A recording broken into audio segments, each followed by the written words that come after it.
Good morning, I'm Jason Smith, and welcome to Beyond the Blueprint, where we discover all things new home construction across the Triad.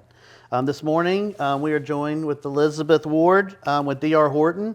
Elizabeth is the sales manager with D.R. Horton. She's also the broker in charge for the state of North Carolina. Let's see here. D.R. Horton is the largest new home construction company in the United States, so Elizabeth offers us a unique perspective on a lot of topics that we're going to cover today. She's very well versed in the new homes world. She's been in the business over 30 years.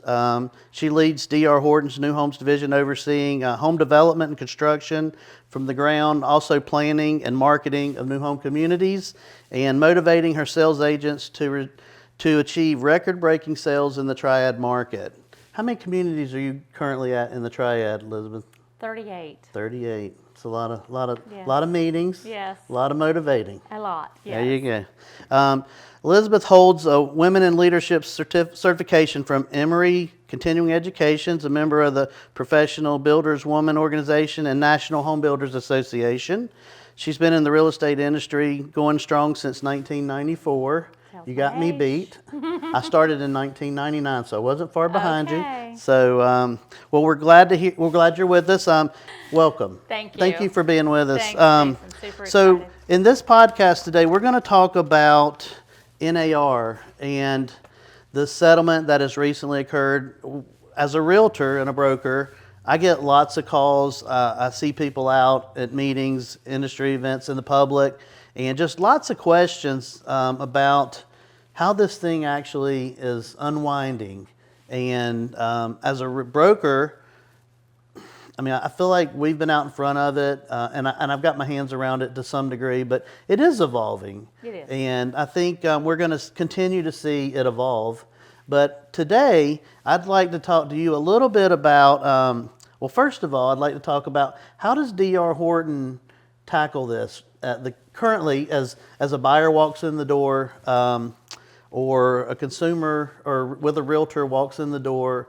What are you asking for? What is your procedures? Yeah, well, first of all, I do have to make sure I do a disclaimer. It's very important. D.R. Horton is a national builder. We're across the entire country. Here in Greensboro, we're just one division. So every division has different rulings on how they're doing things, that not every division operates the same. Of course, everyone on a NAR, on the standards for that, we hope are going to take effect to do things the same, but I can only speak on behalf of Greensboro, right. The Central Carolina Division here in North Carolina, and what we are doing. The one thing about D.R. Horton, who recently passed away this year, when he started in the real estate industry, he was a real estate agent himself. He worked for a home builder and started this company based off that builder going bankrupt and giving him 3 lots.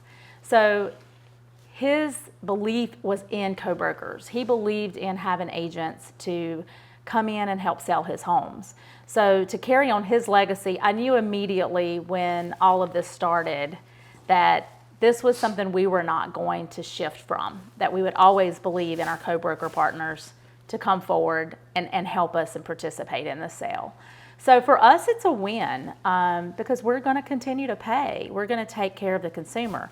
However, it has had to change the look a little bit in the sense that agents do need to register their customer if they're coming forward to open, to come into a new home. We have model homes, and so for agents to come into those homes, to be with your customer is always the best.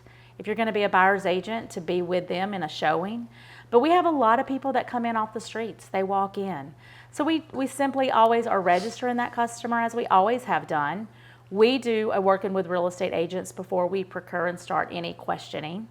But it has changed in the sense that all of the agents are concerned. Everyone is worried about it. And I think a lot of people are going down rabbit holes and making a big deal about certain things. I was just reading the open house. People are worried about having open houses.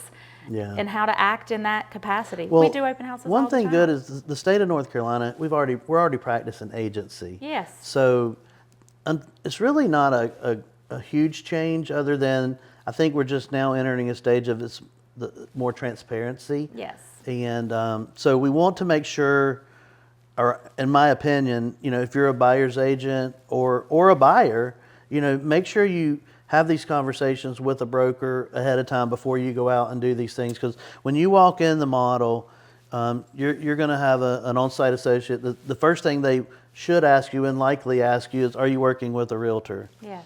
That kind of steers everything, and how things are handled. Because like Elizabeth said, you need to make sure that they're registered. You need to make sure you're involved in the process. That's nothing that shouldn't be done anyway. That's right. It's no different than what it always has. So one of the things I've been trying to just help spread is that, we're business as usual for the most part. There is a little more transparency, but we are business as usual. And the way I look at it, there's kind of two components. So there's the consumer component, and then there's the brokerage component. Yes. And one of the things, when somebody walks in the model, what are some things a buyer needs to know? Obviously, one, are you going to work with a broker? Hopefully you know that. But some people, when they walk in, maybe they don't know yet they want to work with a broker, and maybe that evolves. I mean, how do y'all handle that? It happens all the time. Yeah. Especially now with the registration card, it's very important. Are you working with an agent? Is on that form. It has been though. That's always been there. Mm-hmm. But in the deciding factors, as you know, in the state of North Carolina, first-time home buyers need representation. Mm-hmm. Out-of-state buyers need representation. Mm-hmm. So depending upon a buyer's situation, our agents are very well trained on that. But the one thing that I despised ever hearing is any agent ever to say you can get a better deal without an agent. Yes. And that's something that's a no tolerance policy for us because of how D.R. Horton founded our business. We love our co-brokers. We want them to have a piece of the pie. So we encourage it. And our deal points are the same regardless in the triad if they have an agent or not. Mm-hmm. So it's a matter of just when they walk in that door, asking the right questions to start. But And doing the right thing. And honestly, yes, at the end of the day, closing your eyes and knowing that you're running an ethical business. Yeah. Well, let me ask you this. So when so now, and I'm just hearing this, by the way, and we've not talked about this, I'm just throwing this out there. So we're hearing from, or I'm hearing from, lots of builders and builder reps and things. When people walk in the door with an agent, some of the on-site agents are asking for buyer agency agreements. So what is that? I mean, are you doing that? What is that about? Well, we do have some divisions. Of course, we all communicate across our region. Mm-hmm. Some regions have been asking for that. That is a document that is 100% confidential between the brokerage firm and the buyer. So it's really not our right to ask, and we should not ask if they have that. So we are not asking for that. Some divisions possibly could be uploading that as a document at the time of contract. And the reason I believe that people have gotten off on their thinking process, because I even, as a BIC, am questioning, hey, what if someone's commission is more than what we are paying?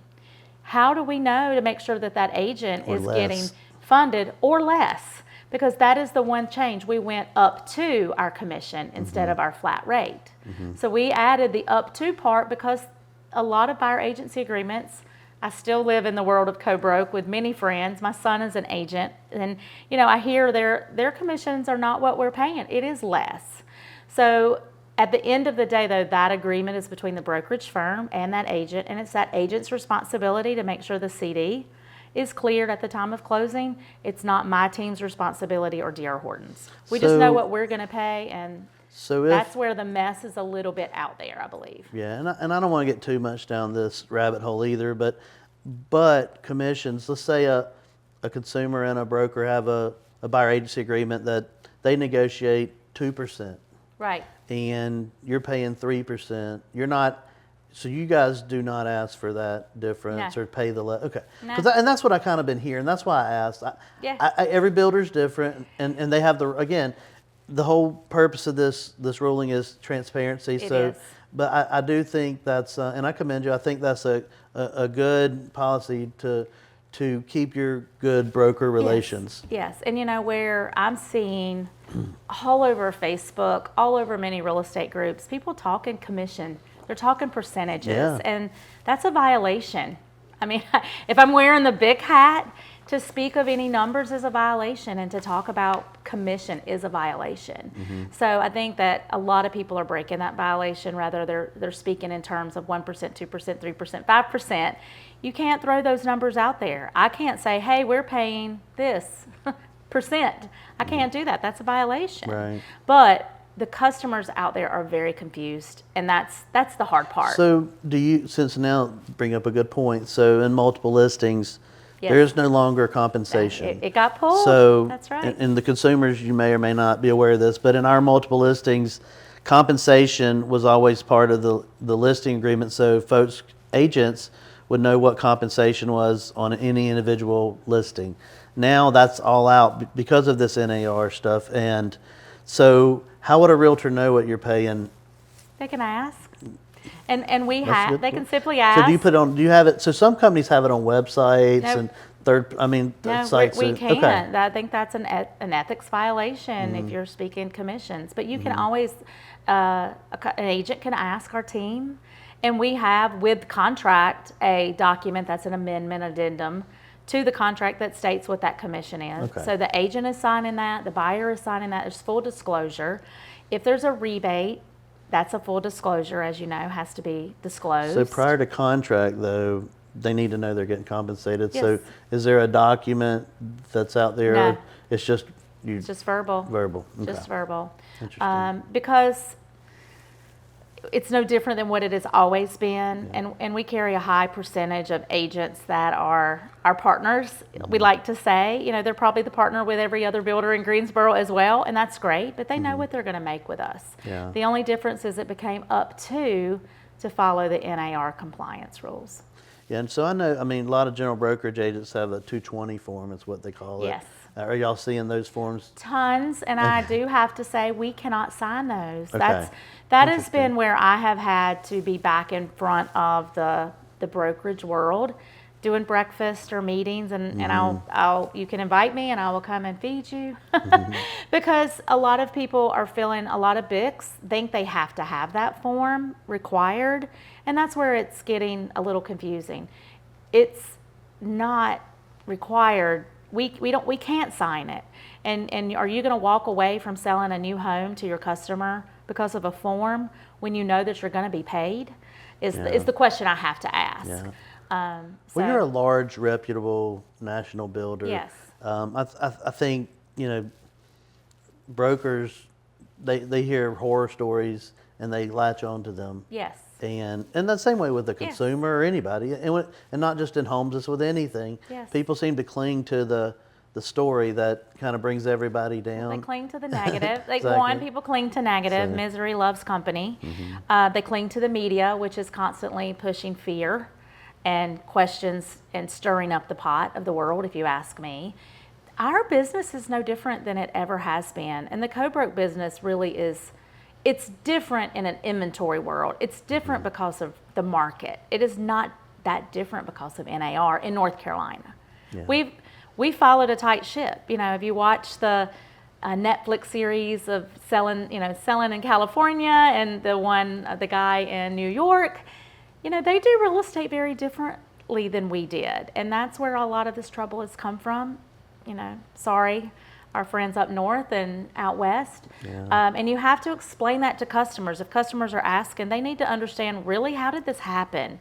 It happened because of very poor, unethical negotiation skills. Yeah. And kudos to our North Carolina Real Estate Commission. We run a really tight ship. Yes. And D.R. Horton runs a tight ship. We're always going to be on the up and up. You're always on the up and up. Most brokers and colleagues and friends that I have in the industry are doing things the right way. They always have. But now to figure out how to navigate that world is Yes. just get through it. Right. Well, Elizabeth, thank you so much for joining us today and talking about this very serious subject. It is. But, you know, what I would hope to leave everybody with is we are mostly business as usual. Transparency is a lot of what this is all about. And, you know, get out there, visit these model homes and talk to people and educate yourselves. But just know that we are an agency state, and lots of things have not really changed with us. So But anyway, thank you for joining us welcome. today, and we look forward to seeing you soon on a future podcast. Thank you for having me.